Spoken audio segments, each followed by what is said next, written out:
Hello bachcho, let's read this question. The question says the polarity is produced in the molecule by the interaction of two pi bonds or between a pi bond and lone pair of electrons present on an adjacent atom.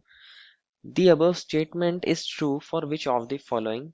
Option A inductive effect, option B is electromagnetic effect, option C is resonance effect and option D is hyperconjugation.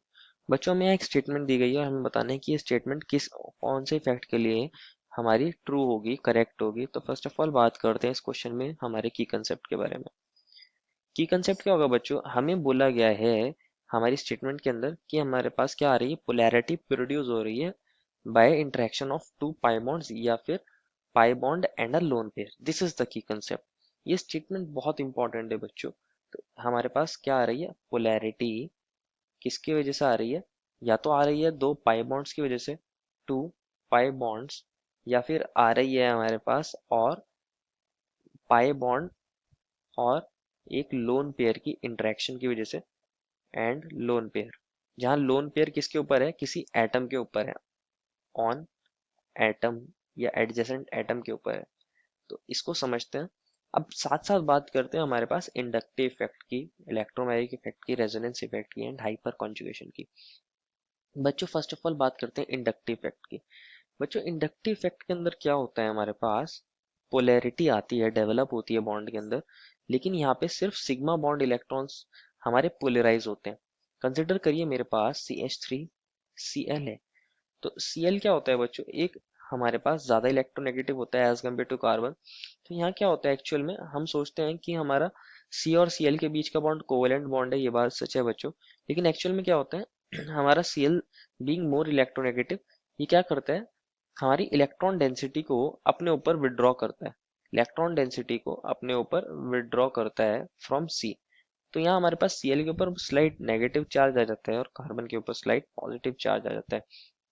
इसी effect को बोलते हैं inductive effect. क्या बोलते हैं बच्चों, इसी effect को इंडक्टिव इफेक्ट। इसके अंदर सिर्फ हमारे सिग्मा बॉन्ड के इलेक्ट्रॉन्स का पोलराइजेशन होता है, एक्चुअल में हमारे इलेक्ट्रॉन्स का ट्रांसफर नहीं होता। तो जो हमें बोला गया था कि इसके अंदर पाई बॉन्ड्स की वजह से, इंटरेक्शन की वजह से पोलैरिटी आ रही है बच्चों, यहाँ पाई बॉन्ड्स का इन्वॉल्वमेंट नहीं होता। तो हमारा ऑप्शन ये तो गलत हो जाएगा। बात करते हैं ऑप्शन बी की। ऑप्शन बी में बोला है इलेक्ट्रोमैग्नेटिक इफेक्ट, इलेक्ट्रोमैग्नेटिक इफेक्ट। बच्चों हमारे पास इलेक्ट्रोमैग्नेटिक इफेक्ट के अंदर क्या होता है, इसको समझते हैं। इलेक्ट्रोमैग्नेटिक इफेक्ट की वजह से हमारे पास पोलैरिटी डेवलप होती है, लेकिन ये जो इफेक्ट होता है ये एक टेम्पोरेरी इफेक्ट होता है। कैसा इफेक्ट होता है ये? टेम्परेरी इफेक्ट होता है। ये जनरली वहां देखा जाता है जहां हमारे पास जनरली मल्टीपल बॉन्ड्स होते हैं, like double bonds and triple bonds. वहां पे देखने को मिलता है और जनरली रिएक्शंस के बीच में देखने को मिलता है अंडर द प्रेजेंस ऑफ हमारे रिएजेंट्स की प्रेजेंस में। तो मान लीजिए मेरे पास सी डबल बॉन्ड सी है, तो यहाँ जनरली कोई इलेक्ट्रोनेगेटिविटी डिफरेंस हमें देखने को नहीं मिल रहा, लेकिन अगर मेरे पास कोई अटैकिंग रिएजेंट आ जाता है प्लस, तो क्या हो जाता है बच्चों, तब ये इफेक्ट मुझे देखने को मिलता है। यहाँ पे ये बॉन्ड यहाँ शिफ्ट हो जाएगा और इस पर हमारा H प्लस लग जाएगा, तो हमारे पास यहाँ बन जाएगा C और यहाँ पे आ जाएगा H, और इसके पास यहाँ दो बॉन्ड थे, मतलब किसी के साथ ये अटैच है और यहाँ C वाले पे पॉजिटिव आ जाएगा। It is a kind of plus electromagnetic effect. एक हमारा माइनस इलेक्ट्रोमैग्नेटिक इफेक्ट भी होते हैं, लेकिन ओवरऑल क्या आता है, यहाँ एक ही मल्टीपल बॉन्ड के अंदर हमारे पास क्या हो रहा है, चार्ज के अंदर पोलैरिटी आ रही है। ये टेम्परेरी इफेक्ट है और काम करता है सिर्फ अंडर द प्रेजेंस ऑफ हमारे रिएजेंट या ड्यूरिंग रिएक्शंस। तो हमारे पास ऐसा तो कुछ नहीं बोला गया है कि कोई रिएक्शन हो रही है और तब इस तरह का कोई इफेक्ट देखने को मिल रहा है। तो हमारा जो बी हो जाएगा वो भी हमारा करेक्ट स्टेटमेंट नहीं होगा फॉर दिस स्टेटमेंट। बात करते हैं हमारे सी की, रेजोनेंस इफेक्ट की। तो रेजोनेंस इफेक्ट के अंदर क्या होता है बच्चों, रेजोनेंस इफेक्ट के अंदर हमारे पास जनरली कॉन्जुगेटेड सिस्टम्स प्रेजेंट होते हैं। कॉन्जुगेटेड सिस्टम के अंदर क्या होता है, या तो हमारे पास कॉन्जुगेटेड सिस्टम के अंदर ऑल्टरनेट डबल बॉन्ड प्रेजेंट होते हैं, लाइक दिस। तो हम इसको ऐसे समझ सकते हैं, ये लाइक अ ब्यूटाडाइन हमने ले लिया है। हमारे पास और ज्यादा कॉन्जुगेटेड सिस्टम भी प्रेजेंट हो सकते हैं, और ज्यादा कार्बन अटैच हो सकते हैं या ऑक्सीजन वगैरह भी अटैच हो सकते हैं, या वो एटम्स अटैच होते हैं जिनके पास लोन पेयर होता है जनरली, या फिर पॉजिटिव चार्ज का कॉन्जुगेशन हो सकता है। तो क्या देखने को मिलता है इनके अंदर, मान लीजिए ये दो पाई बॉन्ड्स हैं, तो ये पाई बॉन्ड्स एक्चुअल में क्या करते हैं, कॉन्जुगेशन करते हैं लाइक दिस। तो हमारे पास यहाँ रेजोनेंस हो जाता है। क्या हो जाता है बच्चों? रेजोनेंस हो जाता है। यहाँ आ जाएगा हमारे पास डबल बॉन्ड और ये CH और यहाँ CH2 और इस पे आएगा नेगेटिव, इस पे आएगा पॉजिटिव।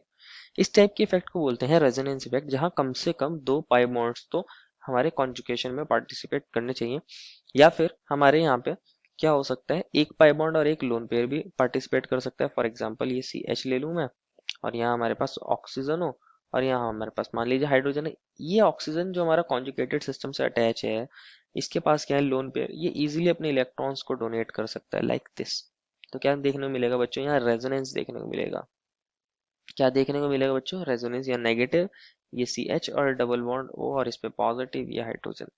तो इस टाइप के इफेक्ट को बोलते हैं रेजोनेंस इफेक्ट। ये भी हमारे पास दो टाइप का हो सकता है, प्लस आर इफेक्ट और माइनस आर इफेक्ट, या प्लस एम इफेक्ट और माइनस एम इफेक्ट।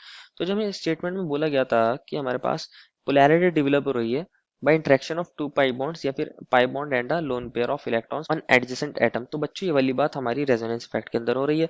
यहाँ देखोगे बच्चों हमारी पोलैरिटी डेवलप हो रही है, प्लस और माइनस चार्जेस सेपरेट हो रहे हैं, सिमिलरली यहाँ पर भी हो रहे हैं।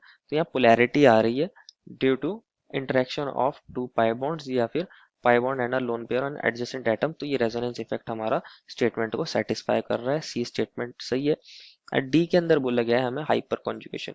हाइपर कॉन्जुगेशन के अंदर क्या होता है बच्चों, इसको भी देख लेते हैं लास्टली। हाइपर कॉन्जुगेशन के अंदर हमारे sp3 कार्बन अल्फा कार्बन होता है। अगर हमारा किसी sp2 हाइब्रिडाइज कार्बन से next carbon sp3 hybridize carbon होता है, मान लीजिए इसके पास H2 है और ये हाइड्रोजन है और इसके पास कम से कम एक हाइड्रोजन होना चाहिए। तो ये क्या करता है, हमारे पास अपने C और H बॉन्ड के इलेक्ट्रॉन्स को यहाँ डोनेट कर देता है। मान लीजिए ये मेरे पास CH2 पॉजिटिव है, क्या होगा बच्चों, ये यहाँ अपने इलेक्ट्रॉन्स डोनेट कर देगा।